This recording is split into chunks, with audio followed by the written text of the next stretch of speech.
Lecture de la seconde lettre de saint Paul apôtre à Timothée.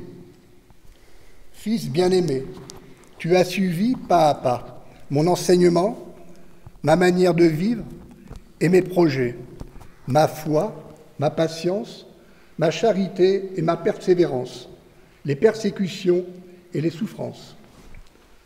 Tout ce qui m'est arrivé à Antioche, à Iconium et à Lystre, toutes les persécutions que j'ai subies, et de tout cela, le Seigneur m'a délivré.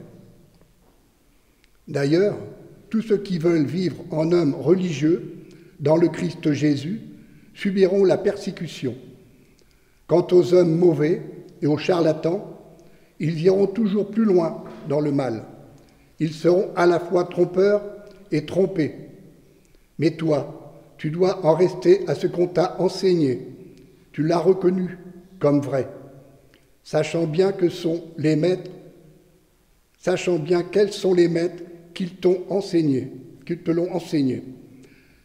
Depuis ton plus jeune âge, tu connais les textes sacrés. Ils ont le pouvoir de te communiquer la sagesse, celle qui conduit au salut, par la foi que nous avons en Jésus-Christ. Tous les textes de l'Écriture sont inspirés par Dieu. Celle-ci est utile pour enseigner, dénoncer le mal, redresser, éduquer dans la justice. Grâce à elle, l'homme de Dieu sera bien armé. Elle sera pourvue de tout ce qu'il faut pour un bon travail. Parole du Seigneur. Nous rendons grâce à Dieu.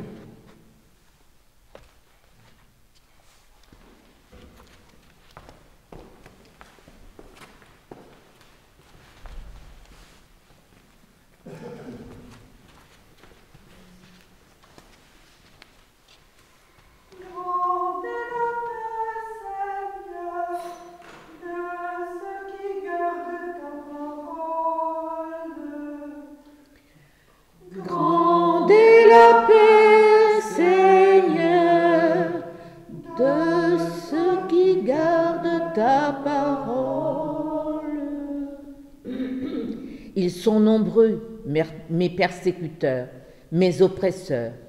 Je ne dévie pas de tes exigences. Le fondement de ta parole est vérité, éternelles sont tes justes décisions. Grande est la paix, Seigneur, de ceux qui aiment ta parole. Des grands me persécutent sans raison. Mon cœur ne craint que ta parole. Grande est la paix de qui aime ta loi. Jamais il ne trébuche. Grande est la paix, Seigneur, de ceux qui portent ta parole. Seigneur, j'attends de toi le salut. J'accomplis tes volontés. J'observe tes exigences et tes préceptes. Toutes mes voies sont devant toi. Grande est la paix, Seigneur, de ceux qui gardent ta parole.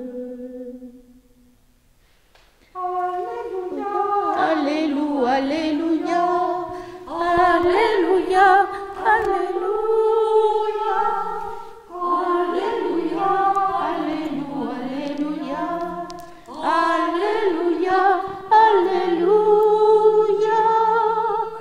Ô souverain unique et bienheureux, le roi des rois, le Seigneur des seigneurs, honneur et puissance éternelle.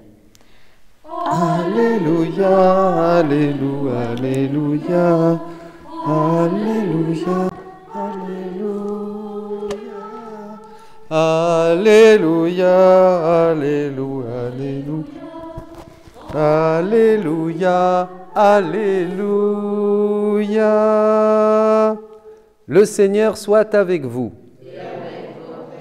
Lecture du Saint Évangile de Jésus-Christ selon Saint Marc. Gloire à toi, Seigneur Jésus.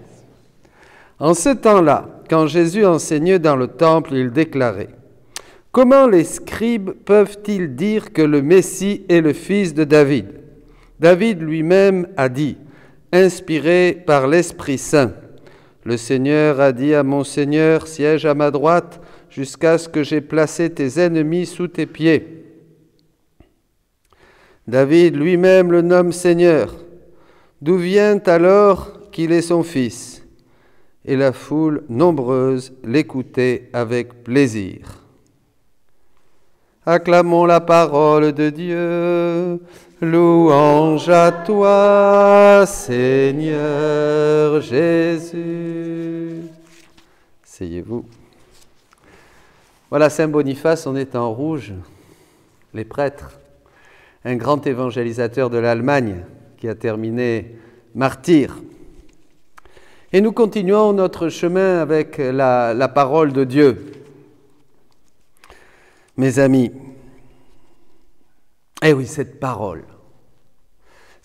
de Dieu est bonne. Hier, nous avons vu que quand nous avons à cœur d'évangéliser, d'annoncer la parole, les persécutions sont nécessaires, les difficultés sont nécessaires, les combats, les luttes, c'est inévitable, bien sûr. Mais aujourd'hui, on repart sur cette parole. Et là, le Seigneur nous dit que, bien sûr, il y aura des charlatans, des gens qui seront à la fois trompeurs et d'autres trompés. Mais il dit à son fils spirituel, Timothée, toi, demeure ferme dans ce que tu as appris. Nous avons appris des choses. Tu as acquis la certitude. Nous avons acquis des certitudes. Depuis ton plus jeune âge, tu médites la parole de Dieu, tu connais les Saintes Écritures. Voyez, et ça c'est un premier point pour vous, missionnaires. Missionnaires dans l'ordre de la rédemption, missionnaires dans le royaume de la divine volonté. Peu importe, il faut connaître la parole de Dieu. Nous ne pouvons pas ne pas méditer même un jour la parole de Dieu. Moi je dis toujours, comme disait un prédicateur à qui je dois beaucoup, 3 repas par jour, matin, midi et soir, il faut au moins 3 fois par jour méditer la parole de Dieu. Il faut que nous puissions l'assimiler, la mendiquer, la digérer. Et Jésus dit à Louisa que dès que nous méditons la parole de Dieu, ces paroles du livre du ciel, elles descendent en nous, elles tissent des liens, comme des connexions électriques avec le ciel. Elles nous transforment, elles nous visitent, elles nous remplissent de tout un tas de bonnes choses. Donc c'est très très important. Toute l'écriture est inspirée par Dieu, elle est utile pour enseigner, dénoncer le mal, redresser, éduquer dans la justice. Grâce à elle, l'homme de Dieu sera accompli, équipé pour faire toutes sortes de biens. Et là, je veux vraiment parler aux missionnaires de la divine volonté, comme à tout missionnaire, comme à tout disciple amoureux, missionnaire bien sûr. Nourrissez-vous de la parole, de l'évangile bien sûr, nourrissez-vous du livre du ciel. Vous devez être équipés. C'est là où vous allez trouver les bases de votre travail. C'est là où vous allez trouver la force pour aller de l'avant. C'est là où vous allez être nourris et recevoir une intelligence, un discernement. Vous serez préparés, équipés pour faire toutes sortes de biens. Ce n'est pas la peine d'essayer de faire du bien si on n'est pas habité par la parole et par l'esprit. Ça ne sert même à rien. Généralement, on tombe dans des pastorales qui sont creuses, qui sont beaucoup plus humaines et pour satisfaire notre ego que quelque chose de valable. Peut-être avec moins de techniques, moins de programmes, moins de projets, mais avec un cœur qui est plein de la parole de Dieu et du Saint-Esprit, nous aurons beaucoup plus de succès. Nous, non pas nous, Jésus aura du succès en utilisant les vases d'argile que nous sommes, les petits pauvres que nous sommes. Et alors, je termine avec ça, bien sûr. Comment savoir? Eh bien, on va demander quelque chose au Seigneur aujourd'hui pour chacun d'entre vous. Regardez ce qu'ils disent. Ils prenaient plaisir à écouter Jésus. Et je vous le demande à tous. Est-ce que vous prenez plaisir à écouter la parole de Dieu? C'est un signe qu'il y a une première résurrection spirituelle. Vous comprenez? Le chrétien lambda, si on peut dire, pardonnez-moi l'expression, qui n'a pas le palais, comme disait Saint Jean de la Croix, spirituel, eh bien, vous pouvez lui donner la parole de Dieu, ça lui fait absolument aucun effet. Il s'ennuie même, il ne comprend rien. C'est ennuyeux, c'est long, c'est casse-pied, on ne comprend rien, qu'est-ce qu'il dit? Voyez pourquoi? Parce qu'il n'est pas éveillé, il n'a pas été touché par la parole de Dieu. Vous comprenez? Par contre, quelqu'un qui a été touché par Dieu, voyez, qui a fait une rencontre avec Dieu, qu'est-ce qui se passe? dès qu'on parle de la parole de Dieu, c'est une bonne nouvelle. Donc il est content, il se réjouit, vous comprenez? Il prend plaisir à écouter Jésus. C'est ce qui est écrit aujourd'hui. Il prend plaisir à écouter Jésus. Il est heureux d'écouter Jésus. Il pourrait l'écouter et l'écouter et l'écouter. Moi, j'aimais bien en Amérique latine, vous savez, quelquefois on parlait pendant une demi-heure. Les homélies là-bas, une demi-heure. Vous faites ça le dimanche à la messe en France, vous vous faites siffler, hein, on vous jette des pierres à la sortie. Une demi-heure. Et au bout d'une demi-heure, je disais quelquefois aux gens, vous êtes fatigués, maintenant on va arrêter. Non, continuez, Père, on en veut encore, on en veut encore, on a soif, on a faim. Formidable, hein? La faim et la soif du peuple de Dieu. Donc, voyez, ça c'est important. Quand on prend plaisir à écouter Jésus, est-ce que vous, par exemple, dites-moi, si c'était Jésus qui parlait, et disons c'est Jésus qui parle, au bout d'une demi-heure, vous dites, ah Jésus, ça suffit maintenant, écoute là, oh alors voilà, Colette va s'endormir, Geneviève va regarder dans son sac, Reine va faire un tour, oh là là, il est, ce Jésus, alors il fatigue, tous les jours, il nous parle une demi-heure, on n'en peut plus, Jésus. Vous feriez ça? Vous feriez ça? Mais non, vous prendriez plaisir à l'écouter et vous diriez, goûtez et voyez comme est bon le Seigneur.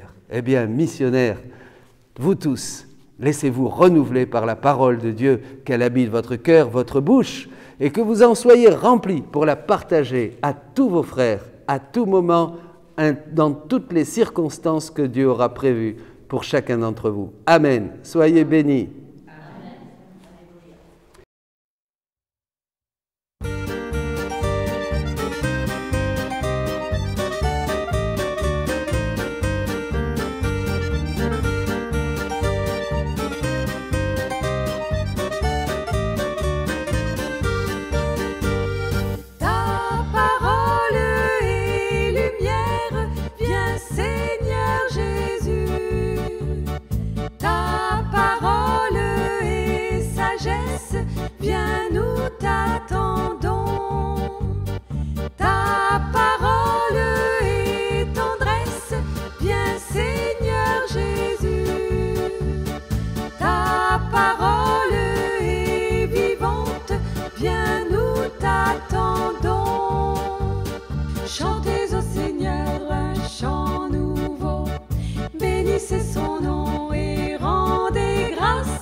Éclatez en cris de joie.